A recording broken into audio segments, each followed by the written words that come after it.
사랑합니다. 사울 왕이 드디어 죽었습니다.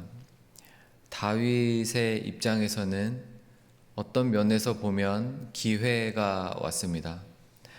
다윗에게 우선 사울 왕은 이스라엘의 초대 왕이었고, 그리고 자기의 가족이죠.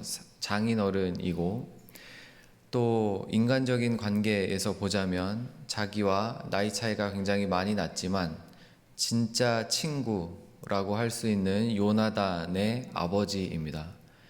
그러니까 정말 베스트 친구의 아버지인 거죠.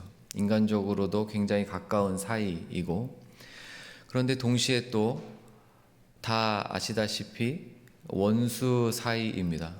사울 왕은 다윗을 죽이려고 정말 기를 쓰고 달려들었고, 나라의 힘을 동원해서 군대를 이끌고 다니면서 다윗을, 자기를 죽이려고 했던 원수 중의 원수라고도 말할 수 있습니다. 또 어떤 면에서 보면 정말 아무것도 아니었던, 그냥 한 집안의 정말 막내, 그래서 사람 취급도 제대로 못 받던, 형들 도시락 심부름하러 다니던 그 소년을 발탁해서 전쟁에 내보내준, 어떤 면에서 보면 또 은인이라고도 할 수 있습니다. 그러니까 다윗과 사울의 관계는 그냥 단순히 한두 줄의 말로는 설명이 어려운 그런 관계입니다. 사실 생각해 보면 사람과 사람의 관계는 물론 피상적인 관계도 많지만 우리의 삶에서 한두 마디의 말로 정의를 내릴 수 없는 그런 관계들도 참 많이 있죠. 사울과 다윗의 관계가 그런 관계였는데, 여하튼 지금 다윗의 입장에서 보면 원수가 맞고, 그리고 찬스가 온 겁니다.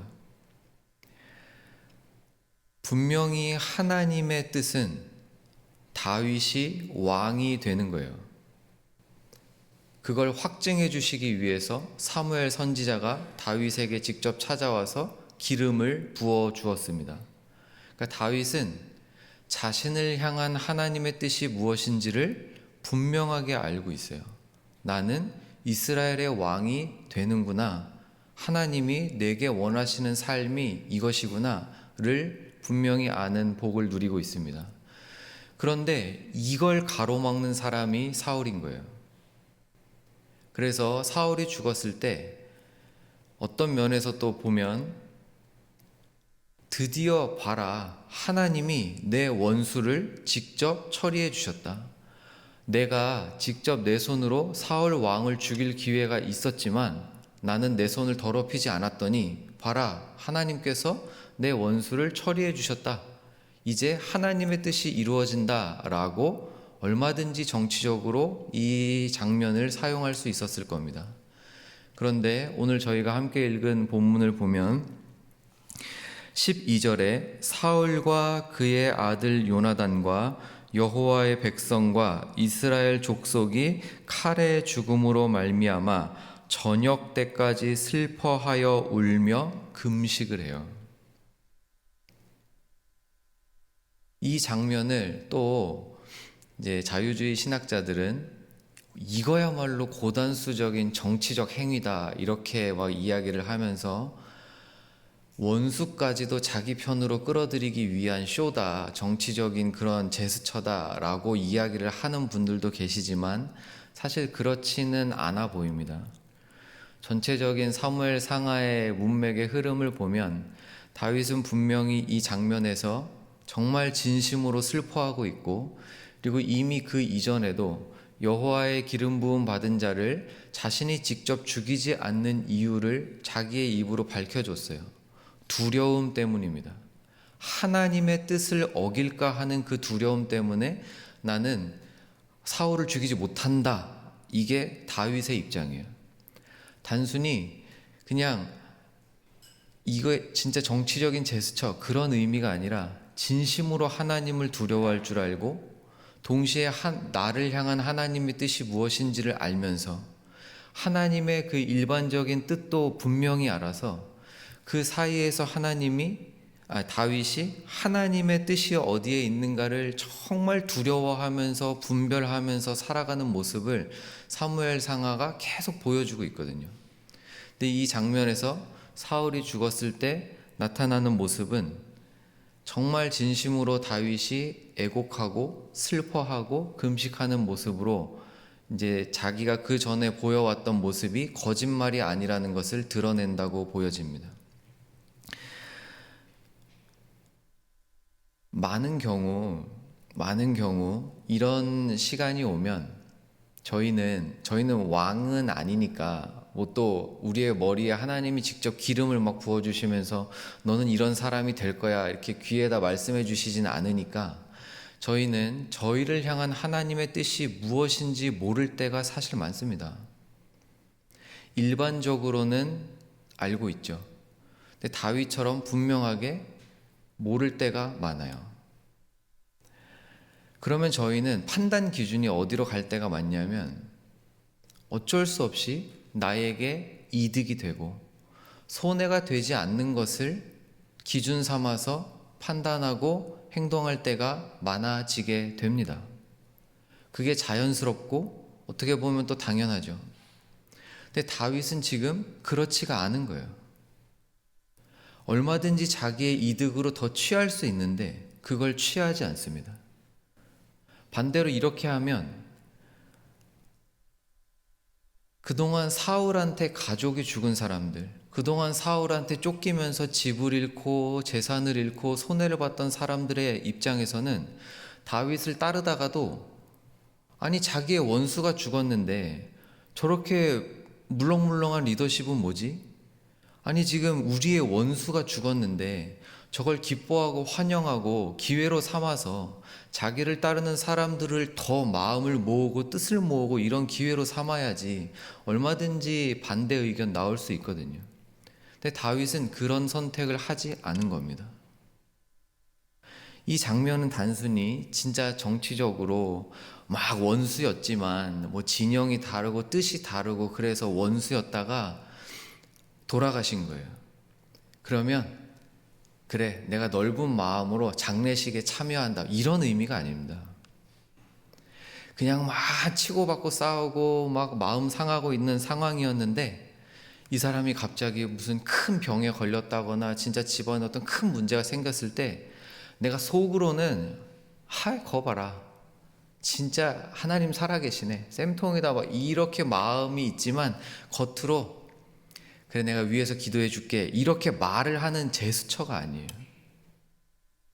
이걸 조금 더 신학적으로 표현해 본다면 하나님 옳은 일을 하기 위해서 하나님의 말씀을 거스르는 것이 옳지 않다는 것입니다. 내게 주신 하나님의 뜻이 분명해요. 기도하면 할수록 하나님은 더 분명하게 확신을 주시고 그리고 많은 순간순간들을 통해서 이게 정말 하나님의 뜻이구나를 확신시켜 주시는 은혜를 누리고 있어요. 그런데 그렇다고 해서 동시에 다른 사람을 아프게 해도 된다거나 일반적인 하나님의 뜻을 무시하고 나 확신 얻었어 하나님이 이거 하라고 하셨어 이게 옳은 일이야 이렇게 밀어붙이는 것은 하나님이 원치 않으신다는 것입니다. 다윗이 이걸 하고 있는 거예요. 자신이 왕이 되는 것은 하나님의 분명한 뜻입니다. 그러나 자기가 왕이 되기 위해서 먼저 하나님의 기름 부음 받은 자를 치는 것은 하나님의 뜻이 아니라는 거예요. 성도는 매 순간 그렇게 살 수는 없습니다만 하나님이 요구하실 때가 있는 것 같아요. 이해관계를 넘어서는 선택을 하기를 원하실 때가 옵니다. 맨날 손해보면서 살라는 이야기는 아닙니다. 그거는 불가능한 삶이니까. 그런데 그럴 때가 와요. 이해관계를 넘어서는 선택, 이해관계를 넘어서는 삶. 저는 그것이 성도가 빛을 발하는 순간이라고 생각합니다. 세상 사람들 열이면 열 다 그렇게 선택할 수밖에 없는데 하나님이 원치 않으신다. 심지어 하나님이 원하시는 것을 이루는 그 순간에조차도 하나님이 원치 않으시는 것은 하지 않겠다. 이해관계를 넘어가는 거예요. 정치적인 제스처들이 아니에요. 그냥 겉으로 도의적인 모습을 보여주는 게 아니에요. 다윗이 진심으로 하고 있는 겁니다. 이걸 도대체 어떻게 하는 걸까요? 이런 거는 하나님이 어떤 분이신지를 분명히 알고, 하나님이 어떤 분이신지를 깊이 알고, 내게 원하시는 것이 무엇인지를 분명하게 할 때 이해관계를 넘어서는 삶을 살 수 있다고 생각합니다. 하나님이 어떤 분이신지를 분명히 알고 그 하나님이 내게 원하시는 삶이 어떤 삶인지를 알 때 이해관계를 넘어서는 정말 아름다운 성도의 삶을 살기 시작할 수 있을 줄을 믿습니다. 말씀을 정리합니다. 사랑하는 여러분, 우리의 삶에 이런 순간이 올 때가 있습니다. 그게 오늘일지 내일일지 언제일지는 모르지만, 또 말씀드리는데 맨날 손해보면서 살아야 되고 그런 말씀 아니에요. 내게 원하시는 삶이 무엇인지를 분명히 알고 하나님이 어떤 분이신지를 날마다 깊이 알아갈 때, 그때 하나님이 하나님의 나라를 딱 세워가시는 그 순간에 우리를 딱 쓰셔야겠다, 그런 타이밍이 왔을 때 하나님이 원하시는 것은 거의 대부분 이 선택인 줄 압니다. 이해관계를 넘어서는 삶이 오늘 우리의 삶이 되기를, 우리의 삶의 선택을 통해서 하나님의 이름이 영광을 받으시는 하루가 되시기를 주님의 이름으로 축원드립니다.